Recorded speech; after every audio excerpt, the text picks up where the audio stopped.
Several thousand activists converged at this conference center in Jerusalem, where the war between Israel and Hamas is seen as an opportunity to claim Gaza for Israeli settlements and push Palestinians out. Actions that would be considered illegal under international law. The planning has gone well beyond just wishful thinking. They've printed up brochures, and this is a giant map with a new Israeli settled Gaza full of settlements and new cities. Malkil Abki brought his son and his automatic weapon. The only thing that will bring security is Jewish settlements in Gaza. Some here lived in Gaza once before and dream of returning. Israel dismantled its settlements in 2005 when it withdrew after 38 years of occupation. Officially, Prime Minister Benjamin Netanyahu has rejected resettlement in Gaza, but many here believe that will change. Prime Minister Netanyahu left us an opening for returning to Gaza. He invites this pressure that you see here today. Several members of the Israeli government, including ministers from Netanyahu's Likud party, were in attendance. His coalition partner, National Security Minister Itamar Ben-Gvir, gave the keynote address.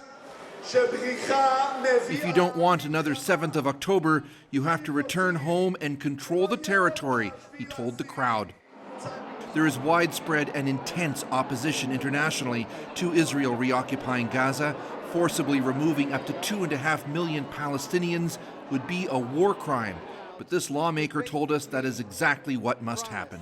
They will have to find their future somewhere else. Would you push them out, force them out? Absolutely.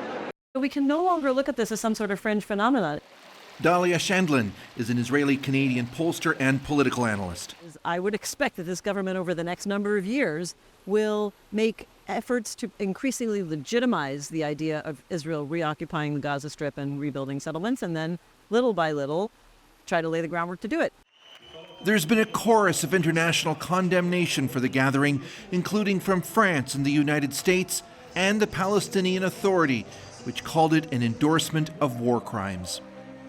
And as I understand it, Chris, this conference prompted a very strong reaction in Israel as well.